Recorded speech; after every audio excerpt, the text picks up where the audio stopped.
So I'll speak today as art as a technology for justice in historical terms, and I'll do so briefly so we'll have time for a wrap-up panel. As Walter kindly mentioned, I began this investigation when I started to look at the really improbable foundations of iconic rises in the history of creative endeavors. I learned some things I didn't know. I learned, for example, that Duke Ellington said about his landmark music, "I merely took the energy it takes to pout, and I wrote some blues." I learned that this now legendary RKO screen test from the 1930s said about a particular dancer, can't sing, can't act, balding, can dance a little. And this was in reference to Fred Astaire. There's so many of these stories, one of which really gripped me when I saw it at Sotheby's was that Martin Luther King received C's in a transcript of A's and B's during seminary, right? And I thought about these improbable failures, but as an art historian, I think I was most struck by learning that the start of the communications revolution, the telegraph, you might say, began with the failed pursuit of a painter, namely Samuel Morse.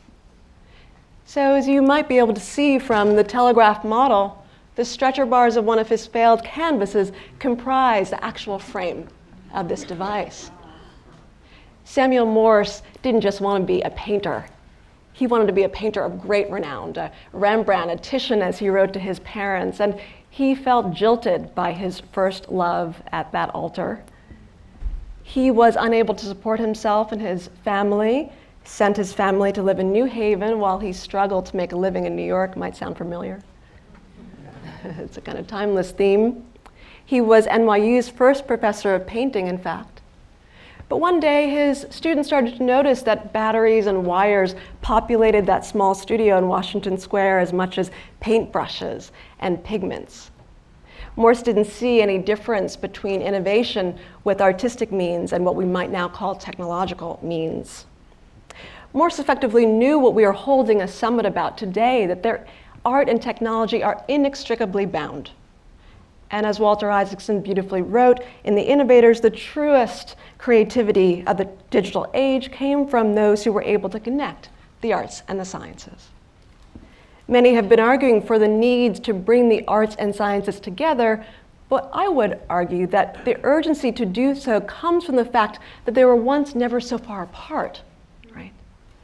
Mae Jemison, I think, puts this most beautifully. She writes, explaining why she took with her on her first trip to space a poster of a dancer and choreographer, Judith Jamison, the artistic director of Alvin Ailey until recently, and a Bundu statue from Sierra Leone.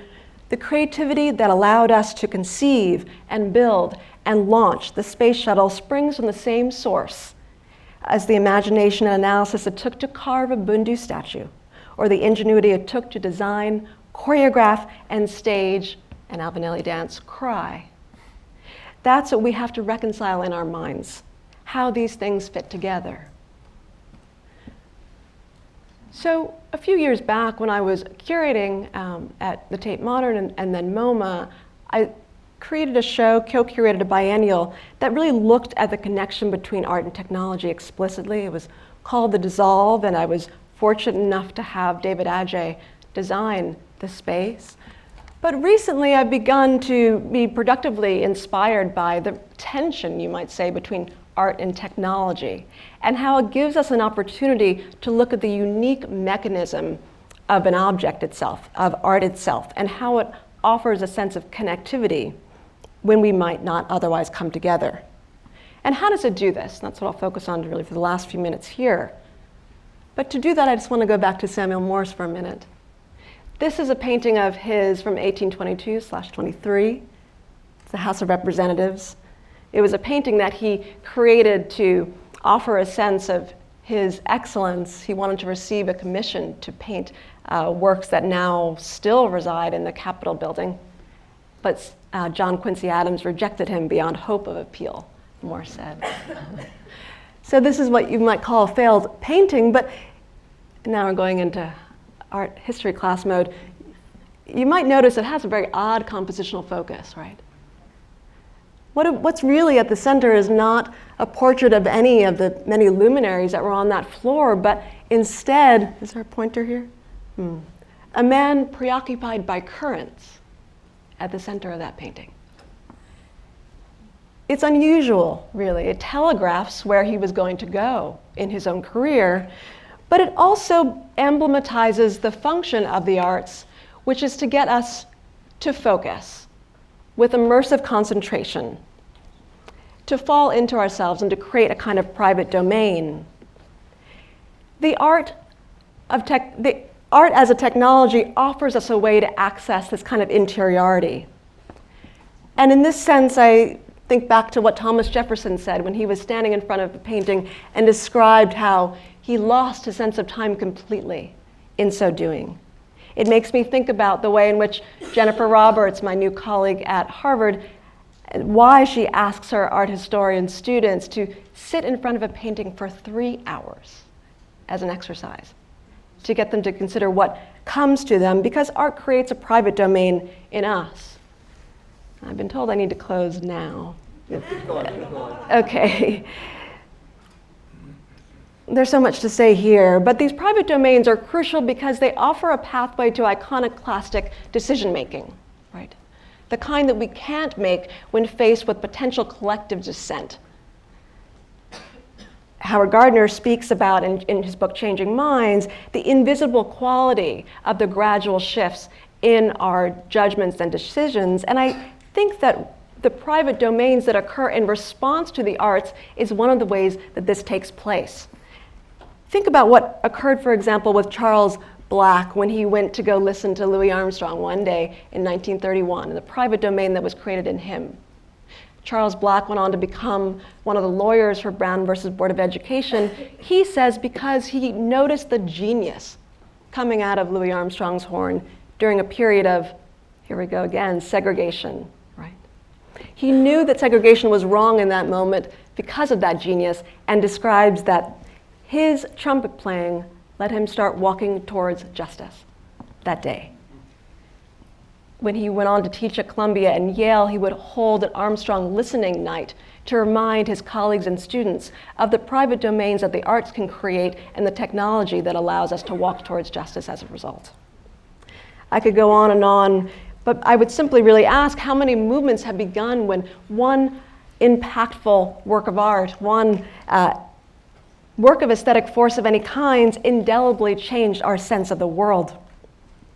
Think, for example, of the abolitionist print, The Slave Ship Brooks, that was used in Parliament as evidence to show with graphic precision the inhumanity of slavery, right?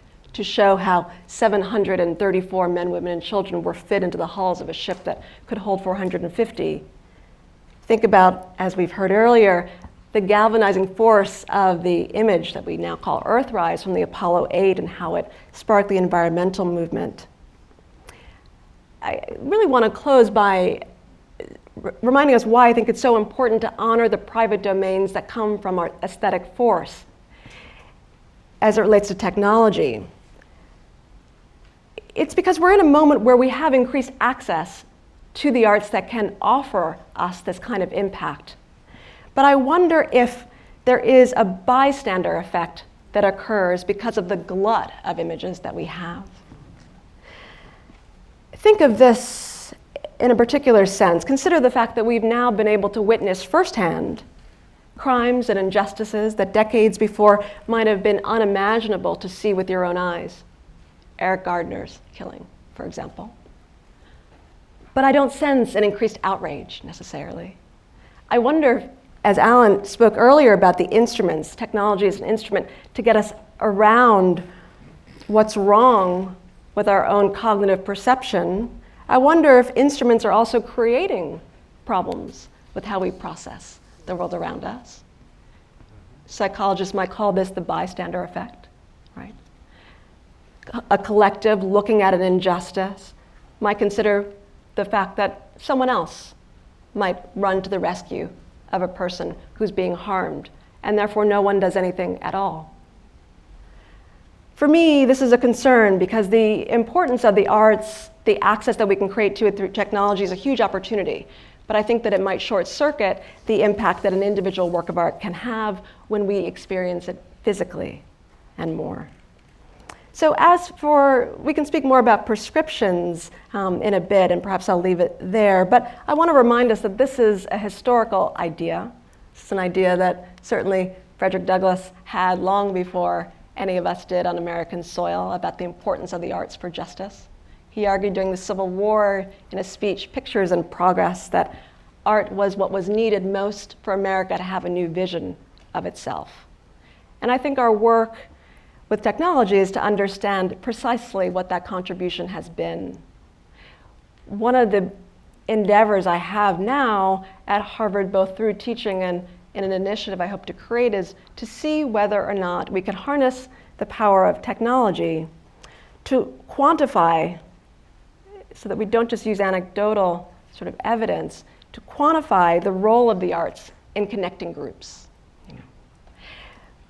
The fantastic book by Bill Bishop, The Big Sort, has shown us that we have, not by choice, but by circumstance, have come to live in an increasingly polarized climate, right? We now no longer live or come into contact with people who have divergent political or religious views as often. So, for example, in 1976, he reminds us less than 1/4 of Americans lived in landslide political counties. In 2004, 48.3% of Americans did, right? I wonder if technology can help us to understand how the arts have always integrated us, allowing us to see, as Charles Black did when he heard Louis Armstrong's horn, that we have far more reasons to connect us to each other than we do have reasons to stay apart. And I hope we can speak about the productive quality of technology in that regard and in many more aspects. Thank you.